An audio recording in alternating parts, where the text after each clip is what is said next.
दोस्तों, अगर आप एक अपना नया बिजनेस शुरू करना चाहते हो या अगर कोई नई वेबसाइट बनाना चाहते हो तो मैं कहूँगा कि आपको एक बार एक्सपायर्ड डोमेन्स की ओर नज़र फिरानी चाहिए। ये एक बहुत अच्छी डील हो सकती है आपके बिजनेस के लिए एंड आपके करियर के लिए, क्योंकि ये जो सेकंड हैंड साइट्स होती हैं इसके बहुत सारे फायदे होते हैं। तो क्या क्या फायदे हैं, क्या क्या थोड़े नुकसान है, सबके बारे में बात करेंगे इस वीडियो में। शुरू करते हैं वीडियो। अब बात करते हैं कि यार एक्सपायर्ड डोमेन नेम्स होते क्या है। तो देखो, इसका क्या मतलब है। कोई भी अगर आप डोमेन नेम देख लो, आपने डीएनएस का नाम सुना होगा, डोमेन नेम सिस्टम। सो वो एक सर्वर पे होस्ट होता है। तो देखो, एक जो एक्सपायर्ड डोमेन नेम होता है वो एक ऐसा डोमेन होता है जिसका अब कोई आईपी एड्रेस नहीं है। पहले भले ही वो किसी आईपी एड्रेस पे होस्ट हुआ करता था, लेकिन अब जो उसका पहले वाला मालिक था उसने उसको होस्ट अब नहीं कर रहा है। समझ रहे हो आप।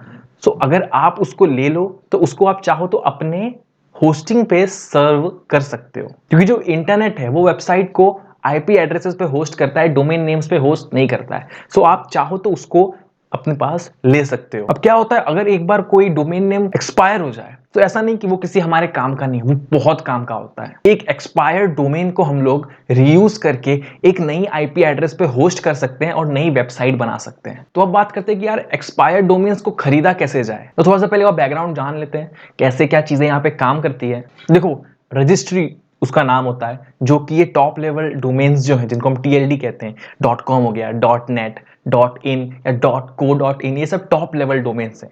तो ये जहाँ पे रजिस्टर होते हैं उसे हम कहते हैं रजिस्ट्री। तो ये जो ऑर्गेनाइजेशन है ये रिस्पॉन्सिबल है इनके रिकॉर्ड्स को मेंटेन करने के लिए। और जो रजिस्ट्रार है वो एक ऐसी ऑर्गेनाइजेशन है जो कि ऑथोराइज्ड है डोमेन रजिस्टर करने के लिए। जैसे कि हो गया आपका गोडैडी, गूगल डोमेन्स, ये सब रजिस्ट्रार्स हैं। फिर आता है रीसेलर। रीसेलर क्या होता है, एक पर्सन हो सकता है या एक ऑर्गेनाइजेशन हो सकती है जो कि डोमेन्स सेल करती है या तो रजिस्ट्रार के बिहाफ में सेल करती है। फिर आती है बारी रजिस्ट्रांट की।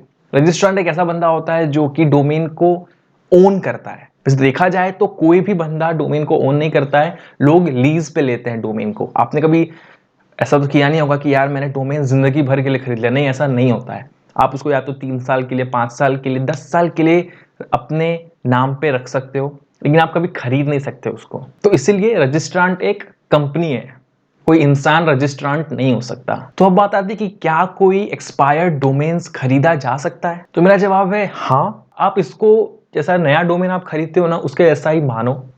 इसको आप सर्च करोगे आपको मिल जाएगा। ऑफ कोर्स आप खरीद नहीं सकते, आप उसको लीज पे ले सकते हो। ज्यादातर क्या होता है कि जो बिजनेसेस होते हैं, बड़े बिजनेसेस, वो लोग रीसेलर से ये लेते हैं ताकि उन्हें रिन्यूअल का कोई ऐसा टेंशन ना हो। रीसेलर खुद रिन्यू कर देते हैं उनके बिहाफ पे। और यही बात आती है, अगर कोई डोमेन नेम रिन्यू नहीं कराया गया है तो वो उसको कोई और लीज पे ले सकता है और तब जाके कोई एक्सपायर्ड डोमेन बनता है। और अगर कोई डोमेन रिन्यू नहीं कराया हुआ है तो कोई भी जाके उसको अपने नाम पे करवा सकता है, उसे लीज पे ले सकता है। अब देखो, जो बाइंग का प्रोसेस है एक्सपायर्ड डोमेन्स का, वो नए डोमेन्स के प्रोसेस से थोड़ा सा डिफरेंट है। या मतलब बाइंग या रजिस्टरिंग, देखो कुछ तरीके हैं जहां से आप एक्वायर कर सकते हो डोमेन नेम। डिपेंड करता है किस टाइप का आपका एक्सपायर्ड डोमेन है। अब देखो, कोई भी डोमेन जब एक्सपायर होता है, यानी उसको रिन्यू नहीं करवाया गया है, तो उसके शुरुआत के 1 से 30 दिन के बीच में रजिस्ट्रांट चाहे तो उसे रिन्यू कर सकता है, उसे अपने पास ले सकता है।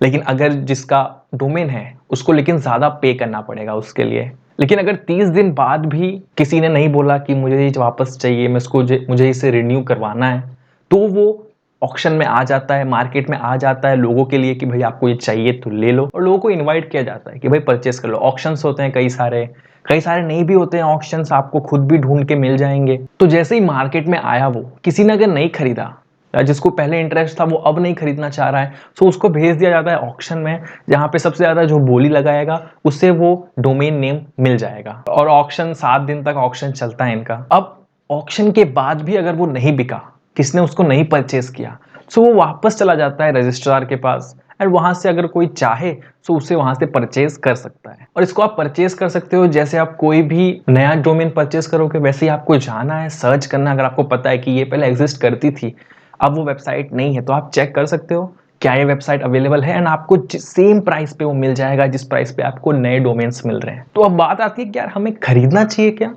एक्सपायर्ड डोमेन्स खरीदना चाहिए। जस्ट बिकॉज आप एक्सपायर्ड डोमेन खरीद सकते हैं, जरूरी थोड़ी आपको खरीदना ही चाहिए। अब जस्ट बिकॉज वो जो डोमेन नेम है वो एक्सपायर हो चुका है, इसका ये मतलब उसकी जो हिस्ट्री है वो बहुत क्लीन है। आपको क्या लगता है क्यों उसने रिन्यू नहीं करवाया होगा? हो सकता है कुछ स्पैम हो, स्पैमी साइट्स की उसको बैकलिंक आ रही हो, तो वो एसईओ में रैंक ना कर पा रहा हो। तो ये आपको ध्यान देना पड़ेगा। सारे एक्सपायर्ड डोमेन्स अच्छे नहीं होते, कुछ कुछ में बहुत प्रॉब्लम्स होते हैं। अगर आप वैसे डोमेन्स ले लो, उसको रैंक करने की ट्राई करो, तो फिर आपके पैसे बर्बाद हो जाएंगे। क्योंकि यार देखो, जो लेगेसी होती है किसी भी एक्सपायर्ड डोमेन की, अब आप कोई नया डोमेन खरीदोगे तो वो तो एकदम फ्रेश स्टार्ट होती है, लेकिन जो एक्सपायर्ड डोमेन्स हैं उसमें आपको कभी कभी नुकसान भी हो सकता है। तो आपको उस बात का ध्यान रखना, आपको चेक करना है कैसे बैकलिंक्स है इसके ऊपर, पहले कैसी थी ये साइट, कहीं कोई स्पैमी साइट्स तो नहीं थी इससे पहले। उसका आपको ध्यान रखना पड़ेगा कोई भी एक्सपायर्ड डोमेन्स खरीदने से पहले। अब देखो, कुछ बात जान लेते हैं एक्सपायर्ड डोमेन्स के बारे में। पहली चीज तो है कि एक्सपायर्ड डोमेन आपका बाउंस रेट बढ़ा सकती है। जी हाँ, बढ़ा सकती है। कैसे बढ़ा सकती है? मान लो जो आपके पास अभी आपने एक्वायर किया एक्सपायर्ड डोमेन, वो हो सकता है पहले जिसके पास थी वो किसी और टॉपिक पे ब्लॉग लिखता हो या कोई और वेबसाइट हो, एंड आपकी कुछ और वेबसाइट है।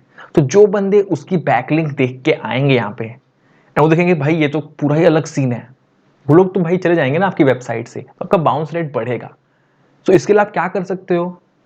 आपको एक रफ आइडिया तो आ ही गया होगा कि वेबसाइट किसके बारे में होगी। अगेन आप आर्काइव पे चले जाओगे, इंटरनेट आर्काइव पे आपको मिल जाएगी कि ये साइट पहले कैसी दिखती थी, आपको आइडिया आ जाएगा किसके बारे में। सो आप उस हिसाब से जज कर सकते हो कि आपको ये डोमेन खरीदना है या नहीं खरीदना है, क्योंकि आपका बाउंस रेट बढ़ा देगा अगर लोग आएंगे पुरानी वाली वेबसाइट सोच के एंड उसको उनको वो कंटेंट नहीं मिलेगा तो। क्योंकि ना हमने इस वाली वीडियो में बात की थी कि बाउंस रेट एक बहुत बड़ा फैक्टर होता है एसईओ के लिए। सो आपको बाउंस रेट को इग्नोर नहीं करना है। अगली बात है कि यार एक्सपायर्ड डोमेन्स आपको पेनल्टी दिला सकती है। क्यों?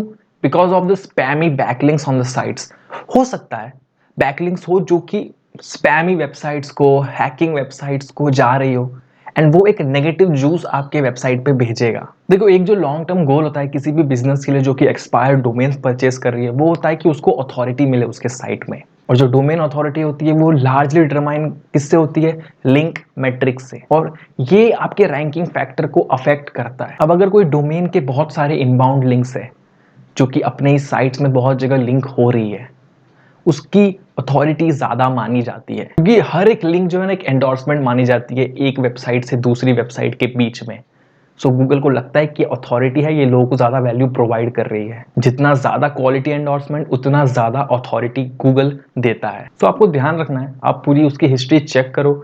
आप चाहो तो उबर सजेस्ट का इस्तेमाल कर सकते हो ये पता करने के लिए कि कहाँ कहाँ से इसको बैकलिंक्स आ रही है, एंड आप जज कर सकते हो आपको ये लेना है या नहीं, आपके काम की चीज़ है या नहीं। अब बात करते हैं कि आपको कैसे डिसाइड करना है कोई डोमेन आपके लिए अच्छा है या नहीं है। तो यार देखो, जब कोई डोमेन एक्सपायर होगा तो बहुत सारी वो फुटप्रिंट्स भी छोड़ेगा जिनको आप चेक कर सकते हो। जैसा मैंने कहा, उबर सजेस्ट पे आप कर सकते हो। तो अगर आप कोई एक्सपायर डोमेन परचेज करने के लिए कंसिडर कर रहे हो तो ये सारी चीज़ें आप ट्राई कर सकते हो। सबसे पहले आपको क्या चेक करना है कि इस डोमेन की कोई गंदी रेप्यूटेशन तो नहीं है पास्ट में। एक सिंपल गूगल सर्च आप कर लो तो आपको पता चल सकता है। आप चेक कर सकते हो किस तरह की साइट्स पहले इसको लिंक करती थी। एक बहुत अच्छी वेबसाइट है वेबैक मशीन, उस पर आप चेक कर सकते हो।